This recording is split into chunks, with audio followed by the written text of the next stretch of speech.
I'm a nerd, okay? And I think I see so many things that nerds like me do wrong, especially young nerds. Issues that I see young nerds, young techs do time and time and time again, that I finally decided to just kind of enumerate them, and luckily it just happened to turn out to be 10, so. Never provide unsolicited tech support. The problem is especially when you come out of a great course like LearnKeys A+ course, you're full of energy. You know, you're like an evangelist. You want to tell the world, and you're like, you know, and you want to come out there and help them. Here, let me tell you about all hard drives. Only two things will come out of that. All right, either number one, you're wrong and you're going to make a nuisance out of yourself and you're going to look like an idiot, or two, you're right and you've now set a precedent of free tech support to that person for the rest of their lives. So my attitude is there's plenty of people who will solicit you. Wait for them. Don't technobabble other techs. If you're technobabbling someone, you're insulting them because you're assuming that they don't know enough, that you can use these words and get away with it. For a lot of people starting out, especially the younger people, that just has to come with a little bit of time.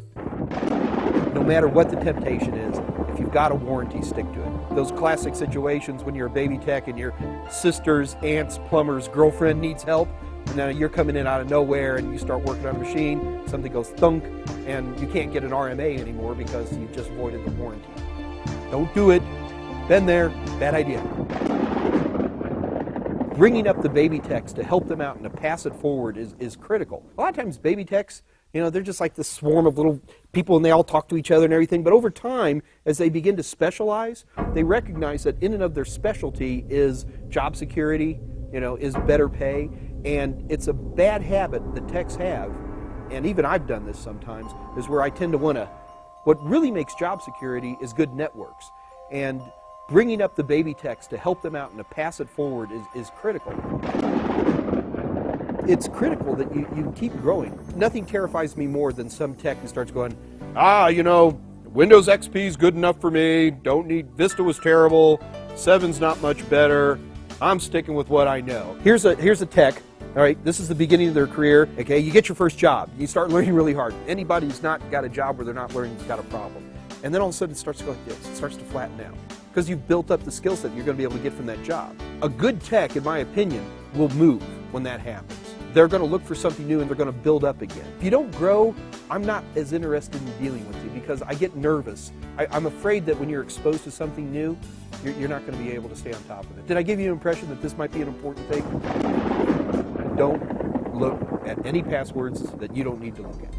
You know, as a tech, you get the keys to the kingdom. You know, I mean, if somebody from accounting is in sales, you know, people are going to be looking up over their cubicle and going, hey, why is Joe from accounting here? But Mike from IT? I'm just working on somebody's computer, right? So what happens is we want to become the gatherers of security. We just do it by default.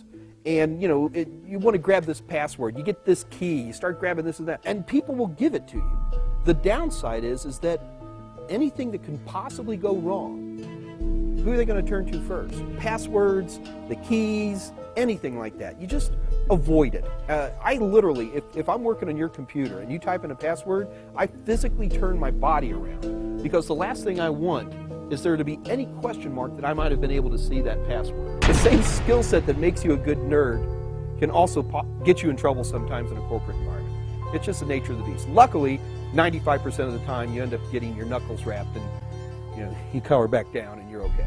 But 5% of the time, I've seen people go to prison.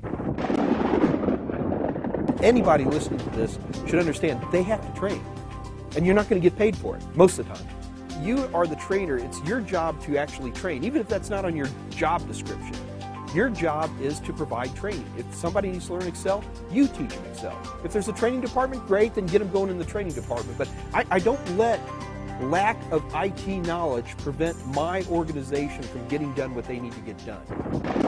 Hug a jock, man. You gotta hug a jock. As nerds, we tend to really, really insulate ourselves within our own society. And it's very easy for us to find ourselves in situations where most of our social life is done over a headset in World of Warcraft raids. But I make a point for my own personal psyche to hug a jock, hang out with people who I would not consider nerdy. You're broadening yourself is really what it boils down to.